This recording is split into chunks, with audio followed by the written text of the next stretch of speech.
Hello, everybody. It's George from Ireland. So, welcome back to my channel. Well, the motion of no confidence has been put in against the Scottish National Party administration in Scotland, and there's never been a vote of no confidence in the Scots government, but likely there will be, because remember, you need 120, with 129 members of the Scottish Parliament, 65 is the magic number. The SNP had 63, and it was only because they had seven of the Green Party as part of their confidence and supply arrangement that they were able to maintain a viable government. The Greens have withdrawn support because Hamza Yusuf said that transitioning to all renewable energy within the agreed timeframe was just unfeasible. And so he's pushed back that date, just as has happened in England with Rishi Sunak. So Labour smells blood and they think, oh, this is a chance we can bring down the SNP administration. Remember, from the 1950s till the noughties, Labour really ruled the roost in Scotland, and they want those days to come back. They're licking their lips about this one, but their jubilation is premature because opinion polls show they're actually neck and neck. And even if Labour wins a forthcoming Holyrood election, it's unlikely that they'll get 65 seats or more. But anyway, they're not going to miss an opportunity to bring down the SNP. Their supporters would not forgive them; they didn't go for it, and the casting vote would go to Ash Regan, the only MSP who belongs to Alba. Alba's those SNP people who decamped with the former leader Alex Salmond because they cannot abide, well, they could not abide Nicola Sturgeon when she was leader. Ash Regan is really sour grapes because she stood for the leadership against Hamza Yusuf and indeed Kate Forbes. Ash Regan came a distant third. So revenge is sweet, and surely she's not going to miss an opportunity to exact vengeance on him. But they did have some negotiations. He acknowledged this last week. Could he do something to convince her to vote for him? Remember, there's not just a vote of no confidence in Hamza Yusuf. He's already tendered his resignation. He's stepping down as leader of the SNP and therefore First Minister. He's remaining on a caretaker capacity until such time as a replacement can be selected. But even if he's replaced by whoever, probably Kate Forbes, they're yet to still try and bring down the SNP and probably trigger an early election, which has never happened because in the modern era, the Scottish Parliament has only sat since 1999, and they had, who was it? Donald Dewar, who died en poste. Was it Jack McConnell, Henry McLeish? Do I get those two the wrong way around? Then Alex Salmond, then Nicola Sturgeon, then Hamza Yusuf. So Hamza Yusuf's only the sixth ever person to hold that post, being forced out after just 13 months, therefore the shortest serving. Dewar served slightly longer, but died in office, as I said. All right.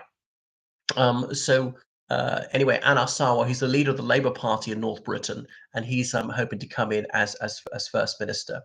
But you know, if you were that lady Ash Regan, if you kept the SNP in office, people wouldn't forgive you because she said, okay, the thing that really motivates us, our raison d'être, is splitting up the United Kingdom. Of course, she didn't vocalize it in quite those terms. And what are you doing? Where's this pathway to separation? And he's not provided one because they lost that referendum in 2014, 55% of the vote, which all parties agreed would settle the issue forever. And then after Brexit, they wanted a second bite of the cherry. The argument being, we chose to remain within the United Kingdom whilst it was within the European Union. But now it's no longer in the EU, all bets are off.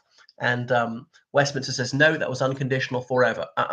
The Brexit decision was a decision for the entire United Kingdom, not just Scotland, because Scotland voted 62% remain within the European Union. The most remain country in the United Kingdom, if indeed the UK's four countries, or perhaps three and a fifth, given Northern Ireland is about a fifth of Ireland. So wow, we live in very interesting times. Yeah, some of Alba said we can't miss an opportunity to exact vengeance on the SNP, and they're doing nothing to move towards separation. In fact, our plan is kind of going into reverse because they're tarnishing the whole reputation of Scots nationalism, and people are getting distracted with the economic failure, the high taxation, the failure to deliver on vital public services, and so on, the obsession with the gender agenda, and so forth. So we've got to make people believe that leaving the United Kingdom is a desirable thing and is actually doable. Because Westminster has to grant permission for there to be a second referendum, and the United Kingdom government said no, absolutely no, no way, no, never, unconditionally no. And the United Kingdom Supreme Court upheld that decision unanimously. So what were they to do? There's a possibility of simply staging a referendum anyway, illegally, as Catalonia did in 2000 and 17. But you can see all these years on, and Catalonia is definitely part and parcel of the Kingdom of Spain. So that got them nowhere. And so the SNP has been around for a century now. Ironically, it's their centenary year, and they haven't answered the fundamental questions about separation. What are you going to do for a currency? We'll use the pound sterling. You will not be permitted to use the pound sterling. You can't leave the United Kingdom and continue to use its currency. Although, how would the UK practically prevent it? There's several Latin American countries simply did away with their own currency and used the United States dollar. The other one is what you do for defense, because you'll have an army of about 6,000 soldiers. That would be their share of the British army. Oh, well, we'll join NATO. You might never be allowed into NATO. Ukraine can attest that it is very, very, very costly indeed to get into NATO. All 30 countries have to approve. You might be vetoed. Even a mighty country like Sweden, mighty for its size, with an excellent military manufacturing base, with no hostile states bordering it, even they found it difficult to get in. It took them 2 years. Other reasons, what do you do for trade? Oh, we'll rejoin the European Union. You might never be allowed into the European Union. Turkey's been waiting for 37 years. It would only take one out of the 27 countries to veto you. So even if you do get in, it would take several years. And Spain has vowed they would veto you always, because they don't want to set a precedent for Catalonia in case Catalonia breaks away from Spain. So, and they have still not come up with any answers. And the economic situation is so difficult that leaving the United Kingdom would be absolutely cataclysmic. If being part of the United Kingdom is so abhorrent, why do you not refuse to take the subsidy? In fact, pay it back. You don't need it, because there was this preposterous Alex Salmond argument that Scotland was subsidizing South Britain and not the other way around. The Barnett formula will prove that what he's saying is absolute tosh. So what's going to happen? I think that vote will be there. Would even some of the SNP vote no confidence in themselves? But there could be the odd Green, the odd Labour person who, for whatever reason, says no, we'll keep them in office. And would it make it even worse, to implode even worse? They keep in office, but I think opportunity knocks. You've got to go for it if the opposition parties, because if you don't force an early election, that looks like cowardice. Don't you want them out? Don't you want them in government right now? If they're so bad, keep them out ASAP and take over. But what a difficult situation for them to take over Labour. But they would have to have coalition and or confidence to supply with the Liberal Democrats and the Greens.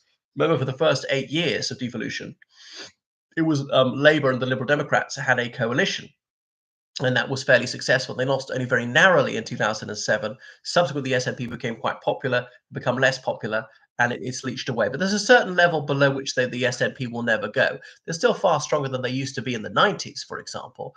I mean, the idea that the biggest party in the government, party in Scotland, is staggering, that they could be a single-party government for a while. Because you remember, even in the early noughties, they were the third party in Scotland, not the second biggest. So we shall see. These were about 20% of the vote.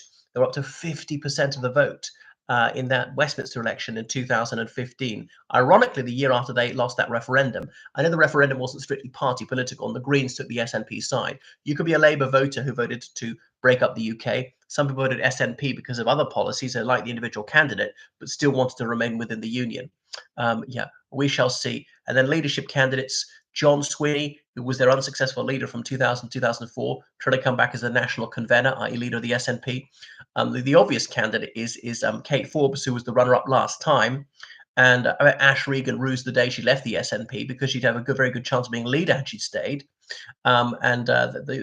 Stephen Flinders ruled himself out. We shall see. Jenny Gilruth, who's married to Kezia Dugdale, formerly leader of the Labour Party in Caledonia. So these two women, they're in opposite political parties, but still managed to fall in love.